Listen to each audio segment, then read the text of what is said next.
Hi guys! Hello, kumusta kayo?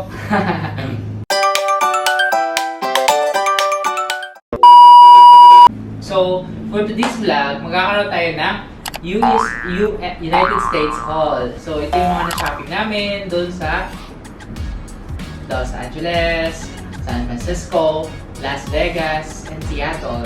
So guys, syempre, nakita niyo na sa likod yung mga items. So, excited akong i-share sa inyo kasi gusto kong i-share. This is the first ever haul na gagawin ko, kaya bear with me. So, sana hindi kayo ma-bored. Anyway, saan ba natin umpisahan? Siguro umpisa natin dito sa nakita nyo na. Itong VEJA na binili ko dun sa San Francisco.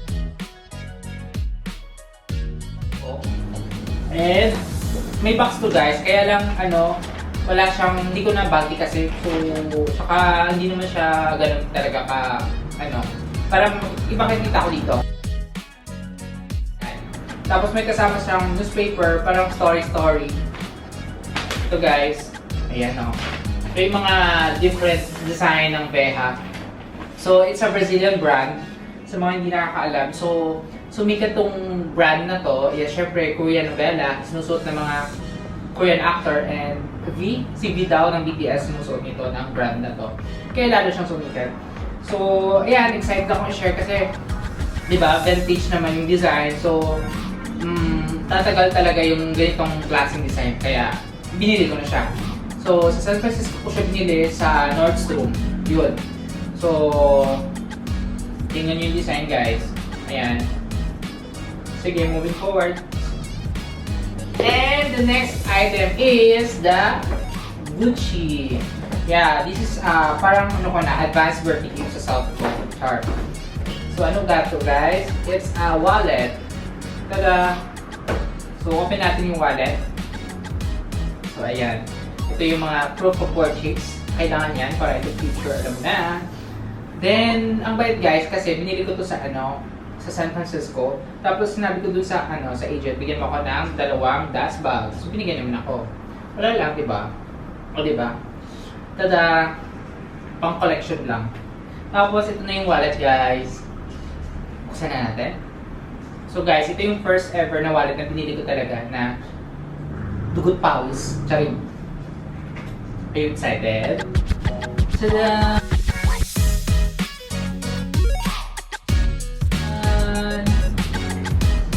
Yan. Ito yung wallet guys. So yan, parang vintage din, diba? Yung design is all vintage. Kaya lang, gusto ko lang talaga, masaya na ako sa mga vintage na design. Kasi diba, it will last talaga. Saka hindi siya nawawala sa ulo. So ayan, kaya kinuha ko to.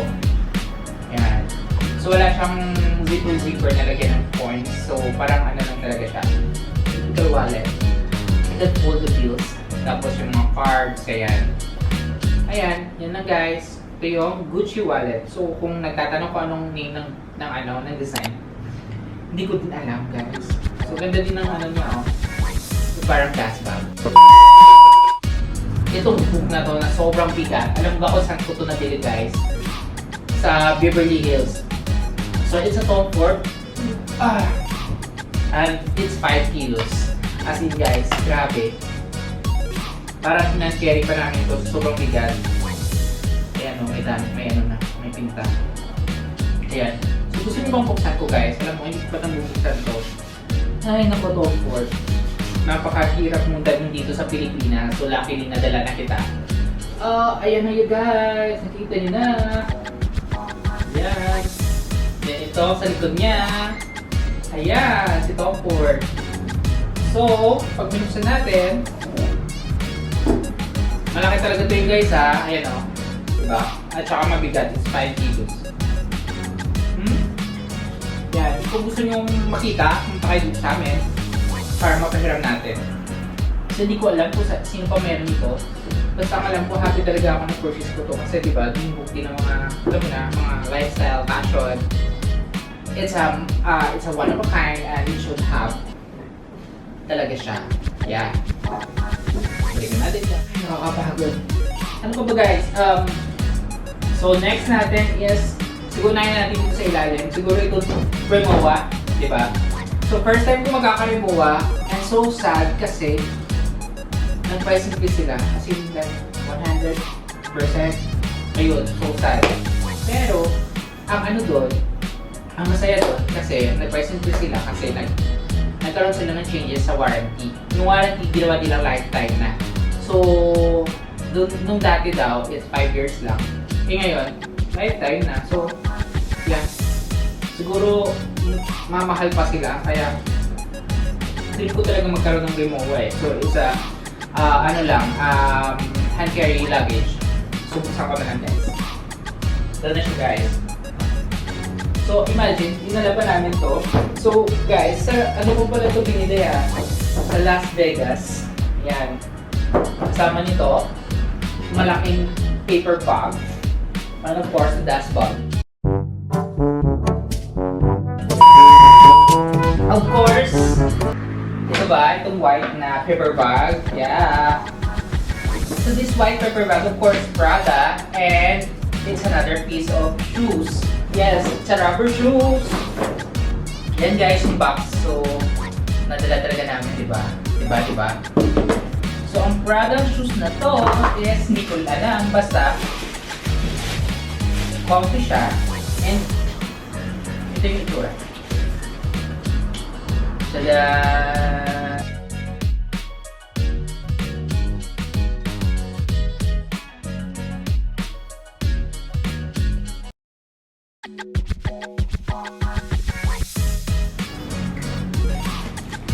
Yeah, ito na yung laman. Dalawang black.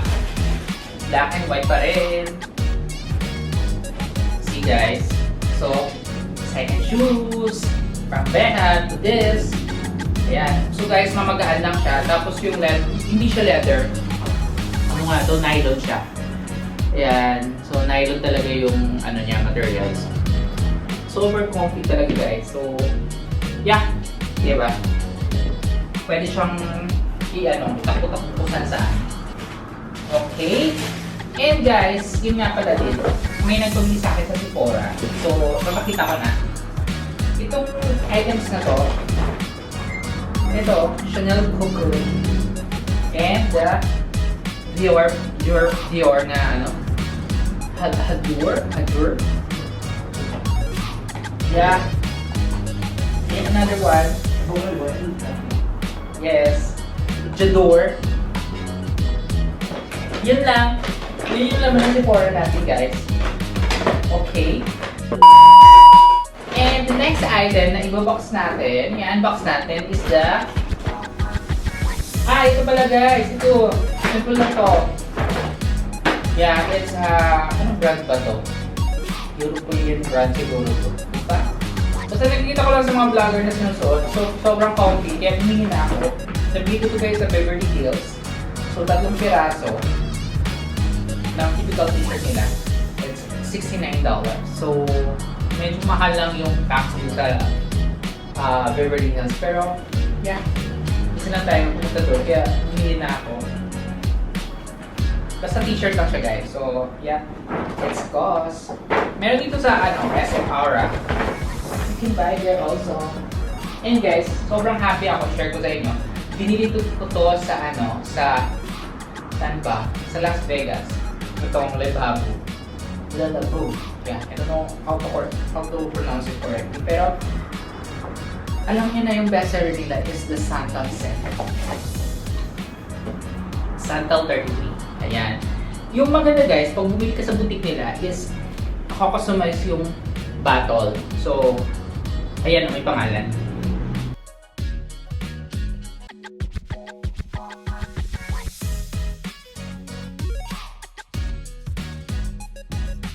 Yan. So, ayan. So, sa loob nito, may pangalan din.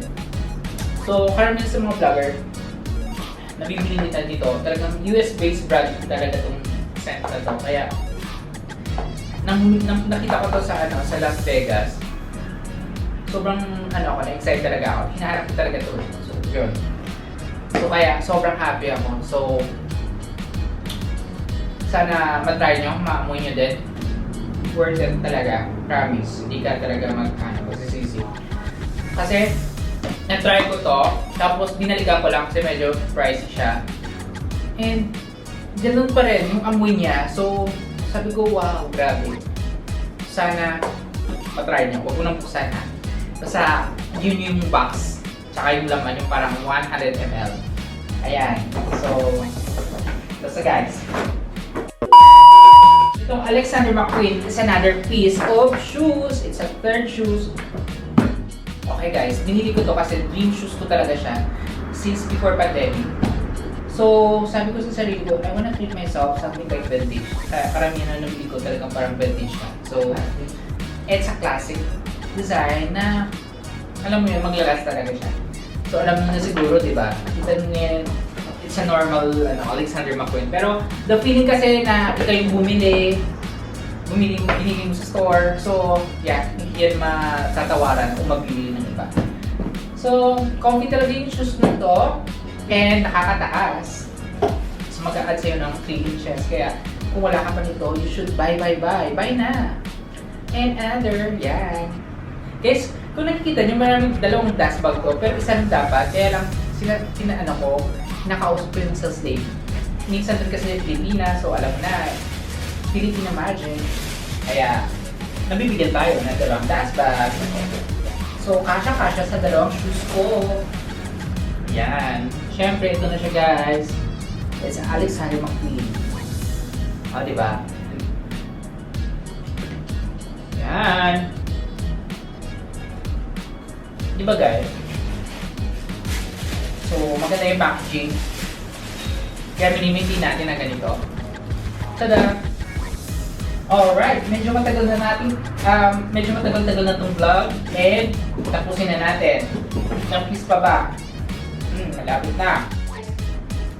I'm so excited for the last piece. This is the yellow box. So, 1, 2, 3, 4. Guys, this is the 4th box na binili ko. Na sobrang excited din ako kasi coffee. Of course, shoes. May talaga ako sa shoes guys. Kaya, nabili ko yung brand na to na comfortable siya. I mean, nabili ko yung brand na to na yeah. Guys, this is the last shoes. So, yes, it's a Fendi shoes. So guys, it's a another comfy piece from Fendi. So, nabili ko to sa saan ba? Sa Nordstrom, yeah.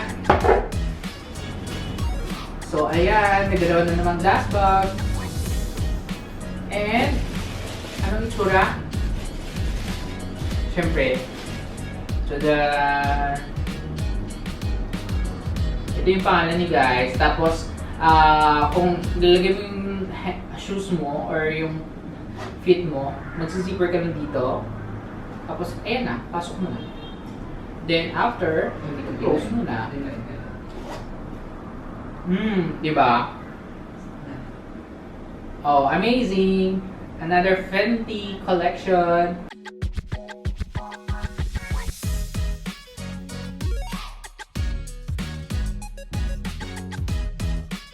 Fenty Flow. Ayan o. Ayan yung pangalan niya sa likod. Kaya you never go wrong kasi nasa sa likod yung pangalan ng brand na shoes. So yan lang guys for today's video. Nangihingal ako. Medyo I just want to share this nabibili namin. So hindi sila mamayabang. Pero share ko lang sa inyo para at least may idea kayo kung ano may mga comfy na shoes na pwedeng natin gamitin din. Kasi di ba pag nagta-travel tayo, syempre dito sa atin sa Pilipinas, parang hindi tayo masyadong naglalakad. Kasi doon naman di ba, yung transportation medyo mabilis ang paglakad, always naglalakad.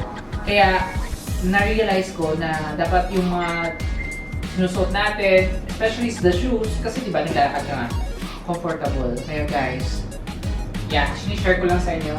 So, yun lang. And sana may natutunan kayo for today's vlog. And hopefully, you like, share, comment down below. So, guys, FYI, sa US, pag nagta-travel kayo, pag nasa, like example, sa San Francisco, na-learn ko to based on my experience. Pag nasa San Francisco, Las Vegas, Los Angeles, iba-iba silang tax. So, medyo mataas sa Los Angeles kasi parang nasa 10.75 or 10.25. Kaya, it's not good para mag-shopping ka doon. So, sa Las Vegas, so far sila yung pinakamababa, pero yung mababa is 8.75.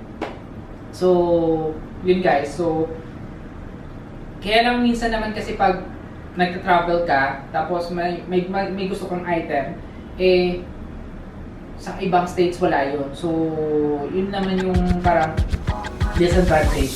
Kaya, it depends pa rin sa inyo. Tapos guys, konting kaalaman, based on my experience also, kung mag-exit kayo ng Los Angeles, going to Manila or depende kung saan gusto nyo, meron doon duty free for the perfume. Like yung mga Sephora, doon makakabili kayo ng tax free. Tapos, meron ding Hermes store, pero walang bag sa. Meron doon sandals, blanket, pillow, so, and also Gucci store doon sa LAX airport. So, siguro pwede kayo mag-shopping doon. Diba? At least that's it. Diba? Yun lang guys yung mga konting kaalaman natin for today's video. Sana natuwa kayo and na-enjoy nyo rin yung vlog na to. So, don't forget to like, share, comment down below. Thank you so much for watching guys. Hope you could subscribe to my channel. Yun lang. Bye-bye.